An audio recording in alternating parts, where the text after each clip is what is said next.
ఈరోజు చాతుర్హోత్రం కర్మశుద్ధం ప్రజానాం వీక్ష్య వైదికం వ్యదధా యజ్ఞ సంతత్యై వేదమేకం చతుర్విధం.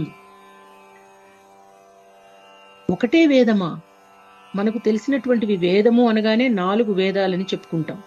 కానీ వేదవ్యాస మహర్షి మనకు చెప్తున్నది ఏమిటంటే, ఒకటే ఒక వేదం ఉండేదట ఇదివరకు. పూర్వము యజుర్వేద వేదము, యజుర్వేద నామంతో ఒకే వేదం ఉండేది. కానీ 4 విభాగాల యజ్ఞాలు ఉండేవిట. అయితే యజ్ఞాలను సులభ ఆచరణీయాలు చేయడానికి ఏకమైన వేదము దానిని 4 భాగాలుగా విభజించబడ్డాయిట. అవి ఋగ్వేదం, సామవేదం, అథర్వవేదం, యజుర్వేదం. ఋగ్వేదం, సామవేదం,